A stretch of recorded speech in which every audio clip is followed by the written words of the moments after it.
Hello, welcome to my second video where I talk about games. Last time I talked about Omega Strikers, which is a funny little air hockey video game, and this time I'm gonna talk about the entire AAA industry, so a little jump up in complexity. Now, if I was a generic, pretentious YouTube video essay channel making a video about soulless AAA games, I would probably start the video by saying, the video game industry has come a long way since the days of Pong and Space Invaders. Today, we have video games that are so realistic, they can make you forget you're playing a game. But with all the advancements in technology, it seems like the industry has lost something important along the way: soul. You know the type of game I'm talking about, the ones with flashy graphics, big explosions, and a lot of gunfights. Sure, they're fun for a while, but after a few hours, you start to feel like something is missing. And that's because these games lack soul. They're designed to be mass market hits with a focus on profits over creativity. The people behind these games aren't interested in making something unique or meaningful, they just want to make a lot of money. Cut to a shot of a person playing a AAA game with a bland storyline and forgettable characters. This was written by AI.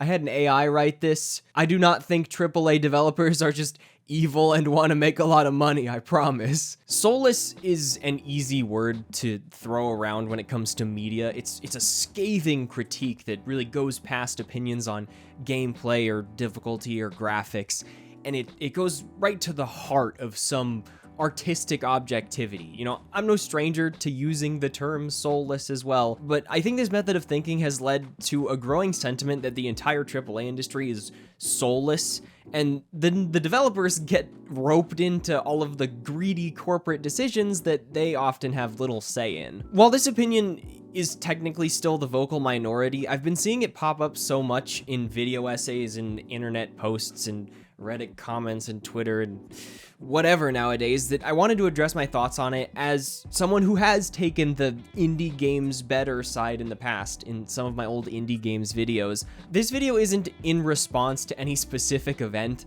although just about every week it kind of feels like it could be. It's something that I've been wanting to talk about a while, but there are a lot of examples I can point to talk about this. And now I'm gonna put up some footage of Cyberpunk because it's relevant. Recently, one of my friends and fellow video game essay guys, Rasputin, tweeted, "A conversation that seems to come up a lot is some form of pitting indie games up against AAA games. And while I understand the human desire to have a good guy, I think it is important to recognize that indie games are not a solution to issues with AAA games. When looking deeper into why AAA games have the problems they have, the vast majority of issues can't be solved by being more like indie games. Or I guess they technically could, but they won't because that is not how capitalism works." It's easy to repeatedly point at a series like Halo. Halo is like the series that everybody points at, goes, remember Halo 2, remember Halo 3, and go, oh, the old games were better, 343 doesn't know how to make Halo games. Follow up by showing that one screenshot of the face glitch from Assassin's Creed Unity. You know, the one that has been in like 1 million YouTube thumbnails. And then close out your argument by saying, have you played Hollow Knight? This game's great, and all AAA devs should just make Hollow Knight. When the difference between indie and AAA development is so incredibly different. Even ChatGPT brought this shit up. When I told it to write that shitty essay in the beginning, motherfucker said, but there are exceptions. Indie games and smaller studios often produce games with unique art styles, interesting storylines, and innovative gameplay mechanics. These games have soul. They're made by people who are passionate about video games and want to make something that stands out from the crowd. Cherry picking the worst of the worst from EA or Ubisoft and then calling that the entire AAA industry ripples out and causes other people to view every game with extreme criticism. I'll admit, I have adopted this mindset in the past, but I've begun to realize that it doesn't really accomplish anything as an argument. It points at some hollow sense of every indie game is made with nothing but love, while the AAA industry only exists to make cash grabs and steal money from people. I play a lot of games every year, and a lot of them are usually from studios that are considered AAA, and a lot of them are very enjoyable. Just this year, I've already played RE4 Remake, Octopath 2, Tears of the Kingdom, And are we about to act like God of War, Doom, Dark Souls, Persona, Monster Hunter, Final Fantasy, Spider-Man, and 50 bajillion other cool game series don't exist? I think nostalgia can also play a big role in making people think games were better when they were kids. I mean, maybe you remember a couple games that felt impossible or bad, but as a kid, I would play basically anything. Half of my Wii library is just shovelware. There's a reason everyone reminisces about the best of the best, and you don't hear everybody and their mother talking about Dark Void or Ride to Hell Retribution or Dewey's Adventure. You ever hear anyone talk about Dewey's Adventure? The Konami game where in the United States it was sponsored by Nestle water bottles.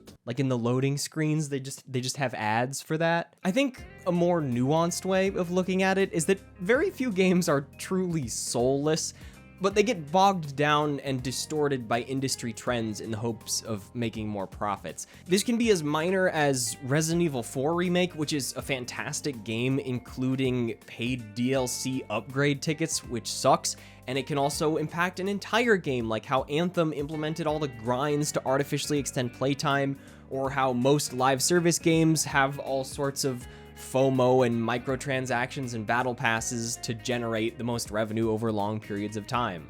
It's fine to have games that you don't enjoy or think are incredibly flawed and unfun. You know, I heavily criticize games I don't like all the time. But it's important to remember that pointing at the developers and saying they're lazy or they don't get it or don't care is just wrong. These outcomes are often a combined result of crunch and the inherent difficulty teams face when organizing a massive project with a bunch of C-suite execs breathing down their necks. Behind every big game are hundreds of people working insane hours because they have a real passion for it. I think there are too many gamers, and when I say gamers, I mean gamers with a capital G, that do not understand how game dev works. If I told them game dev works by taking $50 million and dropping it into a magic box, and then 5 years you open it and there's a game in there, they'd probably believe me. I've switched footage to say that even a game like Genshin Impact, that I hate within the depths of my heart, has soul. I mentioned in my review that the art design, the world, the stories, and the music are fantastic, but the entire experience is soured for me when the game is shaped into an infinitely grindy casino so it can continue manipulating players into sticking around and spending money. There's a book that I really like called Press Reset. It's written by games journalist Jason Schreier that tells stories about video game studios that fell apart. And a common thread in a lot of these stories is that the developers always have heart and they want to make something great, but it's easy for things to go wrong considering just how complex these games are, not to mention the size of their teams. Or sometimes companies will have stupid ideas, but the developers have to make them because, you know, it's their job. There's a story in here about a mobile cash grab spin-off of the classic strategy game Dungeon Keeper, where the devs knew it was going to make people upset, so they worked on it in the hopes that they could then work on a cooler game, and then they got a bunch of harassment and death threats when it did make people upset. In some faraway alternate universe, maybe Babylon's Fall was a cool co-op game, but some exec at Square Enix just had to stand up on the table and start yelling, "Live service! Live service! Live service!" These are the same guys that named the team in charge of Final Fantasy Creative Business Unit 3, which I can't get over how lifeless and funny that is. I also think Nintendo is an interesting company to consider when it comes to these arguments. A lot of people would consider Nintendo the exception to the rule of AAA bad, but that only diminishes the point of the industry being bad or scummy or creatively bankrupt, or whatever term you want to use, not only because they've been a massive force throughout the history of video games and still create amazing titles to this day, but also because they aren't immune from the corporate guilt either. From their horrible past and present dealing with music copyright and online content creation. Anybody remember the fucking Nintendo Ambassador, whatever the fuck program where you had to give them your ad revenue or they could take down your YouTube videos? To their ironclad stance against emulation and modding, to their depressing forays into the mobile game market where they try to make the cash grabs. Anybody remember Pokemon Master Sex? Big big props to whoever came up with that name. What I'm saying is that Nintendo kind of sucks a lot of the time. They also just make really good games. So again, the whole devs are cool, corporate drools kind of shtick. I don't say all this because I think games should be immune to criticism. It's important to call out problems in the ever-expanding games industry. It's just hard to be intricate and researched and nuanced on the internet when you don't really need to be. Especially when saying EA or Ubisoft or Anthem or Cyberpunk bad for the 100th time will get you more attention. There's also just a lot more to take in with the internet, so all the negativity is constantly on display, and it's really easy for bad press to snowball across every social media platform and make a middle-of-the-road game have mostly negative reviews on Steam and sound like a fucking disgrace to the very soil we walk on. For a recent example of this, Overwatch 2. The cancellation of Overwatch 2's PvE hero mode made major headlines, and then everyone just read the headline, assumed no content was coming at all, and started kicking dirt everywhere in a giant cloud. You know, some towards the corporation, but some towards the developers, who have been struggling to keep this game alive and try to make like 2 live service games at the same time as these horrific lawsuits and tone-deaf corporate decisions continue to tear down every inch of goodwill that Blizzard built up over the last couple decades. Running a live service game is insanely difficult, and the devs stated in interviews that they just didn't have the resources to build an entirely new live service PvE game while also maintaining the original live service PvP game. While entire features, modes, and even games getting scrapped mid-development is nothing new, a lot of the frustration is justified since the hero mode was announced and all. It was the reason for Overwatch 2. But this change does still hopefully mean a lot of new content for the game, including some PvE missions. Activision Blizzard, the company, is not something I would put any faith in, but I still think that Overwatch 2 has the potential to get cool new content and be a fun video game, and that the developers do care about making it the best they can. Some of the developers were going on Twitter and saying they are disappointed that the original vision isn't the same, and they're working hard to still make a PvE story and a bunch of new content because the team cares a lot. Now they can focus more on the PvP segment and everything else because that was being neglected and that was also making people upset. But you go to these tweets of these developers like, hey, we love Overwatch, we're trying, and I'm not gonna show these replies obviously, but there's a lot of like, what was the team doing for the last 5 years? Hard working on what? You guys were just lying to us, nobody cares, you just want money, and it's only some people in the replies get that the executives that own like 3 houses are getting the money and not the developers that worked on something and then had to pivot. That's how the internet goes. Anyway, I think that's enough examples, so I feel like I need to go somewhere with this, and where I'm going with this is capitalism, baby.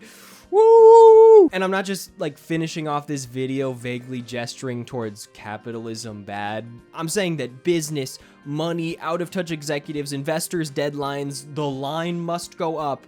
Behind the scenes, these are often the things that create the horror stories we've become accustomed to. Since video games do cost like tens of millions of dollars to make nowadays, companies are always looking for a return on their investment, so niche or risky ideas often get silenced by corporate interests in favor of modern gaming trends, or management blindly pushes games like Cyberpunk or Sonic 06 to release too early despite repeated warnings of already crunched development teams. I have barely scratched the surface on this topic, but I want to keep things reasonably brief, so I'm going to close out by reading an excerpt from a story in Press Reset about Dead Space, in the hopes that it makes your blood boil as intensely as it did mine. I was sitting on my couch just like...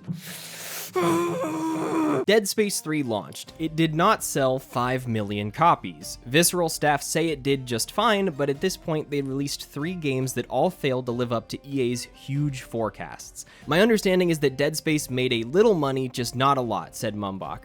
And then the same thing with Dead Space 2, and then the same thing again with Dead Space 3. So it's like, okay, this isn't catching. From EA's point of view, if Dead Space wasn't growing exponentially, then it must be niche. And if it was niche, then EA wanted nothing to do with it, even if it was profitable. At some point, the expectation is if you sell 3 million units, then you're going to sell 5, and then you're going to sell 10, said Mumbach. You're going to grow. Shortly after the release of Dead Space 3, word came down from above that EA was putting the franchise on ice. It cost too much and didn't make enough for the executives to justify investing in a Dead Space 4. Plus, thanks to titanic tech companies like Facebook and Google, the San Francisco Bay Area was becoming an increasingly untenable place to work. Engineers were hard to keep, rents were astronomical, and by one former Visceral employee's estimate, the company's costs hovered around $16,000 a person per month, a number that included salary and other expenses. At that estimate, a staff of 100 people would cost more than $19 million a year. Visceral's office was right next door to the EA executive suite, so it felt like their bosses were constantly watching them, waiting for them to justify their existence. Of course, as Visceral's staff was well aware,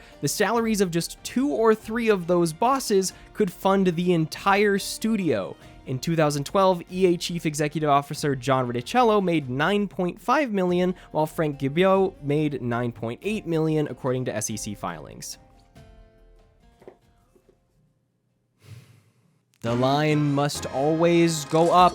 So in conclusion, indie games are cool, but so are a lot of AAA games. So be nice to all of the people that make them. And if you really needed to direct your gamer rage special beam cannon at something, make it the corporations instead of the lazy devs. That's it. See you next time.